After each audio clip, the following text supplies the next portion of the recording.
এই কয়েকদিন আগে অফিসে বসে আছি, হঠাৎ করে একজন এসে বলল, ভাই আপনাকে একটু 5 মিনিট একটা বক্তব্য দিতে হবে এক জায়গায়, একটা প্রোগ্রাম হচ্ছে কিছুক্ষণ পরে একটু শুরু হবে, ওখানে 5 মিনিট আপনাকে কথা বলতে হবে। পৃথিবীটা এতক্ষণ ভালোই ছিল, নর্মাল চা খাচ্ছিলাম, মোবাইল দেখতেছিলাম, হঠাৎ করে পৃথিবীটা যেন পরিবর্তন হয়ে গেল। মানে এই যে 5 মিনিট বক্তব্য দিতে হবে একটু পর, সব কিছুই কেন জানি এলোমেলো লাগা শুরু হলো। হঠাৎ করেই পৃথিবীটাকে যেন একটু অন্যরকম মনে হতে লাগলো, মানে পৃথিবী বদলে গেছে, যা দেখি নতুন লাগে। একটু আগে তো কত শান্তিতে ছিলাম, মানে শান্ত পৃথিবী, সব কিছু ঠিক আছে, আরাম, চা, মোবাইল। এখন এই বাকি চা যে কাপে আছে সেটাও আর খেতে ভালো লাগতেছে না, কেমন জানি লাগতেছে। মনে হচ্ছে আজই পৃথিবীর শেষ দিন, অফিস থেকে যদি পালাইতে পারতাম এখন সবচেয়ে ভালো হইতো। মানে আমি পালাইতে না পারলেও আমার হার্ট তো অলরেডি পালাই গেছে আর কি, কোথাও একটা দূরে চলে গেছে আর কি। কিন্তু এই যে 2 মিনিট 5 মিনিটের বক্তব্য দিতে হবে বলল, আর সাথে সাথে কেমন জানি লাগা শুরু হয়ে গেল। এটা কেন হয়, এর রহস্যটা কি? এই যে মানুষের সামনে কথা বলা, এই বিষয়টাকে আমরা ম্যাক্সিমাম মানুষই ভয় পাই, আমার মতো আপনারা অনেকেই ভয় পান। মানে ভয়ে কিন্তু এরকম হচ্ছে, তাই না? এক প্রকারের আশঙ্কা, কথা বলতে হবে। মানে অনেকে বলে যে এটা মৃত্যুর মতো, এই কথা বলার ভয়। অনেকে তো আরও বেশি মনে করে যে এটা মৃত্যুর চেয়েও নাকি বেশি। পাবলিক স্পিকিং, মানুষের সামনে কথা বলা, প্রেজেন্টেশন দেয়া, মানে এত ভয়ঙ্কর জিনিস। তো নিশ্চয়ই আমার মতো আপনাদেরও এরকম অভিজ্ঞতা আছে যে একটু পরে বলতে 2 মিনিট বলতে হবে, এটা বললে মানে অন্যরকম একটা লাগা শুরু হয়ে যায়, কেন বুক ধড়ফড়, হাত পা সব কিছু মানে কেমন জানি একটা লাগা শুরু হয়, অদ্ভুত একটা অনুভূতি। প্রশ্ন হলো, আপনি কি আসলে কথা বলতে ভয় পান? না তো, কথা বলতে তো ভয় পাই না। আমরা ফোনে ঘন্টার পর ঘন্টা কথা বলি, বন্ধুদের সাথে কথা বলি, আড্ডায় কথা বলি, চায়ের দোকানে তো ফাটায় ফেলি, এইভাবে তো কথা চলতেই থাকে। অফিসেও কথা বলি, অনেক কথা বলি, কনভারসেশন করি। কিন্তু এই যে 2 মিনিট মানুষের সামনে, একটা কোনো জায়গায় অডিয়েন্স সামনে কথা বলতে গেলেই সমস্যা। তার মানে ভয়টা কথা বলার ভয় না, ভয়টা হলো এই যে সামনে অডিয়েন্স, আপনার হাতে মাইক্রোফোন বা সামনে মাইক্রোফোন, এই জায়গায় সমস্যা। এখানে কি ঘটে ঘটনাটা? আসলে সমস্যাটা কথা বলতে পারার অ্যাবিলিটি নিয়ে না। কথা বলতে পারা তো আমরা পারি, তাই না? সামনে কারো সামনে বললে কি, আর নিজে নিজে বললে কি, আর বন্ধুদের সামনে বললে কি। এখানে মূল ঘটনাটা হলো যে কথা বলতে পারে না, মানুষ কি ভাববে, সামনে মানুষ তারা কি ভাববে, এই চিন্তাটাই হলো আসল সমস্যা। আমরা ছোটোবেলায় হাঁটা যখন শিখি তখন হাঁটতাম, একটু হাঁটতাম, পড়ে যেতাম, আবার হাঁটতাম, আবার পড়ে যেতাম, এভাবে চলতো। আমরা কেয়ারও করতাম না, পড়ে গেলাম, মানে কে দেখলো না দেখলো, মানে মানুষের ভয়টা তো তখন আর ছিল না। এই বড়োবেলায় এসে একটা ইংলিশ ভুল বললে, উচ্চারণ ভুল করলে, গ্রামার ভুল করলে মনে হচ্ছে পৃথিবীর সবাই আমাকে নিয়ে কথা বলবে। এটা ভুল করাই যাবে না, মানে ভুল বললাম কেন, ভুল হচ্ছে নাকি, ভুল হবে নাকি, মানুষ কি ভাববে, এই চিন্তা করে আমাদের আসলে ওই যে হাঁটা যেভাবে শিখছি ন্যাচারালি, এই অন্য শেখাগুলো, অন্য স্কিলগুলো, অন্য পারফরমেন্সগুলো, এই যে কথা বলা, পাবলিক স্পিকিং, ইংলিশ বলা, এগুলো আর ন্যাচারালি হচ্ছে না। সমস্যাটা কোথায়? অ্যাবিলিটিতে না, প্র্যাকটিসেও না, মানুষ কি বলবে, এই জাজমেন্টের সমস্যা। হাজার হাজার বছর আগেও মানুষ কিন্তু দলবদ্ধভাবে বাস করত। মানুষ একটা গ্রুপে গ্রুপে বাস করত দলবদ্ধভাবে। আর দলে না থাকা মানে আপনি বিপদে আছেন, দলের বাইরে থাকা মানে বিপদ, দলে থাকা মানে আপনাকে একটা সুরক্ষা দিবে দলটা, সবাই মিলে একসাথে কাজ করবে, একসাথে প্রকৃতির কোনো প্রতিকূল অবস্থায় ফাইট করবে, জঙ্গলের কোনো পশুর সাথেও ফাইট করতে পারবে, যে কোনো বিষয়ে তার একসাথে খাওয়া দাওয়া করবে, একসাথে ওঠা বসা করবে, সম্মিলিতভাবে থাকলে একটা শক্তি।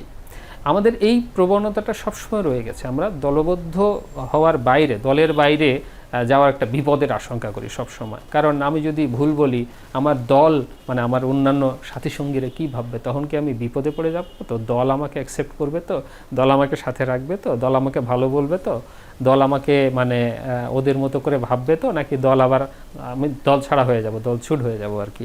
এই বিষয়গুলো ভাবি। ব্রেন, আপনি হয়তো আজকে কাজ করতেছেন আপনার এই ব্রেন নিয়ে, কিন্তু আপনার এই ব্রেনের ফর্মুলা, এটা তো ওই হাজার হাজার বছর আগের সেট করা, ওই ফর্মুলাতে তো ব্রেন চলতেছে। ব্রেনকে যখন আমরা বিভিন্ন প্র্যাকটিসের মাধ্যমে, মোটিভেশনের মাধ্যমে আবার রিওয়ারিং করি, নতুন নতুন জিনিস ঢুকাই ব্রেনে, লার্নিং করি, তখন হয়তো ব্রেনটা আবার নতুনভাবে ফাংশন করা শুরু করে। কিন্তু ন্যাচারালি ব্রেন কিন্তু ওই যে সেভ মোডে থাকতে চায়, সবসময় নিরাপদে থাকতে চায়, বেশি শক্তিও খরচ করতে চায় না, বেশি চ্যালেঞ্জিং কিছু করতে চায় না। ব্রেন কিন্তু একটু অলস টাইপের, মানে ব্রেন শক্তি খরচ করা থেকে সবসময় বিরত থাকে, কারণ ব্রেন জানে যে কখন বিপদ আপদ আসে তখন শক্তি খরচ করব। তো এই মোডেই সবসময় চলতে থাকে। আর এমন অবস্থা যখন আপনাকে কথা বলতে হবে তখন হার্টবিট বেড়ে যায়, হ্যাঁ, আপনার কনফিডেন্স লো হয়ে যায়। হার্ট আপনাকে বাধা দিচ্ছে এমন না, হার্টবিট বেড়ে যাওয়ার ব্যাপারটা হলো যে আপনার ওভারঅল কনফিডেন্স কমে গেছে, একটা শরীরের একটা পরিবর্তন লক্ষ্য করা যাচ্ছে। মানে ব্রেন একভাবে রিয়াকশন করতেছে, ব্রেনের সাথে সাথে হাত কাঁপতেছে, হাতের সাথে সাথে মুখ শুকায় যাচ্ছে, হার্টবিট বেড়ে যাচ্ছে। হার্টবিট বেড়ে যাচ্ছে তার মানে হলো হার্ট আপনাকে বলতেছে, এমন না যে এই না ওখানে যেও না, কথা বলো না, ব্যাপারটা এমন না। হার্ট ভাবতেছে যে কিছু একটা হতে চলেছে, প্রিপারেশন নিতে হবে, এই জন্য সামথিং এক্সাইটিং। হার্ট কিন্তু বুঝতেছে কিছু একটা হবে, মানে যুদ্ধে নামবো এরকম একটা অবস্থা। হার্ট কিন্তু প্রিপারেশন নিচ্ছে। এই হার্টবিট মানে হলো প্রিপারেশন একটা স্টেজ। এটা হলো কনফিডেন্স কমে যাওয়ার কারণে হার্টবিট বেড়ে যাচ্ছে, প্রিপারেশন হচ্ছে আসলে এক প্রকারের। তারপর দেখা যাচ্ছে যে মুখ শুকিয়ে যাচ্ছে, গলায় ঢোক গিলছি। তার মানে নর্মাল যে সিস্টেমটা কাজ করে ওই সময় ওখানে কাজ করতেছে না, কারণ একটা যুদ্ধের জন্য প্রস্তুতি নিচ্ছে পুরো সেনাবাহিনী। হয়তো ওই পুরো সেনাবাহিনী যে ছড়ায় ছিটিয়ে থাকে সব জায়গায় সব কাজগুলো করে, হয়তো একটা কাজের জন্য রেডি হচ্ছে, ওই জন্য অন্য জায়গায় সেনাবাহিনীর কমতি পড়ে যাচ্ছে, এই জন্য মুখ শুকায় যাচ্ছে, হাতের কাজ ঠিক মতো হচ্ছে না, হাত কাঁপতেছে, মনে হচ্ছে যুদ্ধ একটা ভাব। কিন্তু আপনি তো আসলে কোনো যুদ্ধে যাচ্ছেন না, আপনি তো প্রেজেন্টেশন দিবেন বা কথা বলবেন, পাবলিক স্পিকিং করবেন। কিন্তু ব্রেন তো কনফিউজড, ব্রেন জানে যে একটা কঠিন কাজ করতে যাচ্ছে এবার। তার মানে এই সমস্ত ঘটনা ঘটতেছে আপনাকে বাধা দেওয়ার জন্য না, আপনার রেডিনেস, এটা মানে আপনাকে রেডি করতেছে পুরো সিস্টেমটা। এখন আমরা এই জিনিসটাকে বাধা হিসেবে নেই বেশিরভাগ সময়, এটা যে রেডি হচ্ছি আমরা এইটা ভাবি না সব সময়। তো এই কারণে আমাদের মনে হচ্ছে যে আমরা পারবো না, আমরা পিছিয়ে আসি। কিন্তু আমরা যে রেডি হচ্ছি, রেডির সময়টা যে এরকমই একটা ঝড়ের মতো অবস্থা ভিতরে চলে, তারপরে আস্তে আস্তে আমরা সামনে এগিয়ে গেলে ওই রেডিনেসটা আমার সামনের যে কথা বলার পারফরমেন্সটাকে সাহায্য করবে। ভয় আসলে খারাপ জিনিস না, ভয় সবাই পায়। মানে ভয় এমন না যে ভয় আপনাকে বাধা দিচ্ছে, ভয় থাকবেই। পৃথিবীর অনেক বড় বড় ভালো স্পিকার, যারা বিখ্যাত স্পিকার, তারাও কিন্তু স্টেজে ওঠার সামনে এখনও তাদের নার্ভাসনেস ফিল হয়, তারাও এখনও নার্ভাস হয়। কিন্তু ভয় পাওয়া মানে আপনি খারাপ স্পিকার এমন না। ভয় পাওয়া সত্ত্বেও সেটাকে ওভারকাম করে আপনি কথা বলবেন, তখন আপনি ভালো স্পিকার হবেন আস্তে আস্তে প্র্যাকটিসের মাধ্যমে। নার্ভাস বড় স্পিকাররাও হয়, বিখ্যাত স্পিকাররাও হয়, কিন্তু তারা এটাকে ম্যানেজ করতে পারে। তারা জানে যে এই নার্ভাসনেসটা আমার, এই যে আমি কথা বলবো, এই প্রিপারেশনের একটা অংশ, আমার শরীর এভাবেই সাড়া দিবে, এটাকে ওভারকাম করে ম্যানেজ করে আপনাকে সামনে এগিয়ে যেতে হবে, আমাকে সামনে এগিয়ে যেতে হবে। বা তারা এটা করে, এইভাবে তারা সামনে এগিয়ে যায় কথা বলে।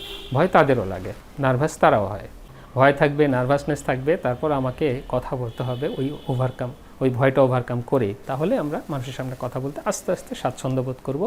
আর এটা বিশেষ কোনো ট্যালেন্ট থাকলে হবে এমন না, এটা একটা স্কিল, এটা একটা প্র্যাকটিসের ব্যাপার। বিশেষ মাইন্ডসেট নিয়ে স্ট্রংলি এগিয়ে গেলে প্র্যাকটিস করতে করতে স্কিলটা ডেভেলপ করবে। অবশ্যই এখানে প্রস্তুতির ব্যাপার আছে, প্র্যাকটিসের ব্যাপার আছে, জানার ব্যাপার আছে, সব কিছুর একটা সমন্বয়। কিন্তু সমস্যা হলো অনেক জ্ঞান থাকার পরও আমরা বলতে পারি না, এই বিষয়টা আসলে এখানে এই ভয়ের কারণে আমরা পিছু পা হই অনেক সময়। এখন এআই তো আপনাকে প্রেজেন্টেশন স্লাইড বানিয়ে দিতে পারে, স্ক্রিপ্ট রেডি করে দিতে পারে, সবই করে দিতে পারে, কিন্তু এই যে মানুষের চোখে চোখে তাকাবে কে, সামনে তাকালেই তো মনে হয় মানে কেমন জানি একটা অদ্ভুত লুক তাদের। হ্যাঁ, আমার এই বন্ধুটা যে নর্মালি আমার সাথে এত ভালো ব্যবহার করে, ও যেন তাকাচ্ছে কেমনভাবে আমার দিকে, দর্শকের দিকে তাকালে এরকম মনে হয়। হ্যাঁ, কেউ মনে হয় মুচকি হাসতেছে আমার দিকে, মানে কেউ মনে হয় জাজ করবে, এখনই আমাকে ধরে ফেলবে যে আমি এটা ভুল বলতেছি কিনা, এরকম মনে হয়। তাহলে এআই যতই যাই তৈরি করে দিকে, আপনাকে এই যে হিউম্যান কানেকশনটা তৈরি করতে হবে, আপনাকে এই চোখে চোখ রাখতে হবে, আপনাকেই মানুষের মন বুঝে কথা বলতে হবে, আপনাকেই গল্পটা বলতে হবে, আপনাকেই ভয়টা কাটাতে হবে, আপনাকেই। আর এই পাবলিক স্পিকিং বা মানুষের সামনে কথা বলা বা প্রেজেন্টেশন দেওয়া বা হিউম্যান কানেকশন তৈরি করা, এটা হলো আমাদের এখনকার ইউনিক স্কিলের মধ্যে একটা। যত যাই হোক, এটা আগেও গুরুত্বপূর্ণ ছিল, এখনও গুরুত্বপূর্ণ, ভবিষ্যতে গুরুত্বপূর্ণ থাকবে। যত এআই আসবে, টেকনোলজি আরও ডেভেলপ করবে, তত এই হিউম্যান কানেকশন, এই হিউম্যান স্কিল, এই জিনিসগুলোর গুরুত্ব আরও বাড়বে। তার মধ্যে অবশ্যই পাবলিক স্পিকিং একটা। তাই ভুল বললেও বলা শুরু করি, খারাপ বললেও বলা শুরু করি। আজকে খারাপ না বললে আগামীকালে ভালো বলা সম্ভব হবে না। ভালো থাকবেন সবাই, ধন্যবাদ।